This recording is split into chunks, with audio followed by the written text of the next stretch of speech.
Bonjour à tous, aujourd'hui nous allons attaquer un nouveau chapitre consacré à la tectonique des plaques.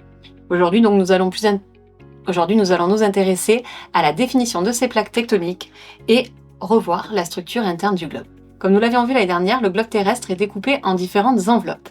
Comme vous le voyez à l'écran, au centre, on retrouve le noyau interne, qui est entouré du noyau externe, puis du manteau inférieur, du manteau supérieur et de la croûte terrestre.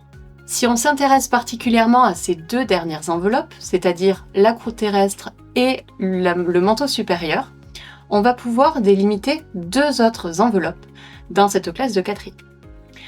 Donc, la première couche qui va nous intéresser cette année est ce qu'on appelle la lithosphère. La lithosphère est composée de la croûte terrestre ainsi que de la partie supérieure du manteau supérieur. En dessous, on retrouve l'asténosphère qui correspond quant à elle au reste du manteau supérieur, c'est-à-dire à la partie inférieure du manteau supérieur. La lithosphère et l'asténosphère diffèrent par leur densité. On peut faire une analogie en disant par exemple que la lithosphère, qui est composée de roches solides et cassantes, ressemble à un biscuit sec, donc solide et cassant. La sténosphère, elle, est également rigide. Cependant, elle est un petit peu plus molle, comme l'est par exemple de la gelée. Ainsi, on aurait un biscuit qui repose sur de la gelée.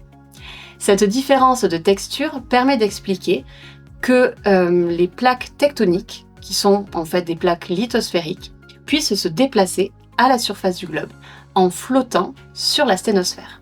Pour en découvrir davantage sur la délimitation de ces différentes plaques tectoniques, puis ensuite sur leur mouvement, je t'invite à réaliser l'activité découverte puis à partager tes connaissances en classe.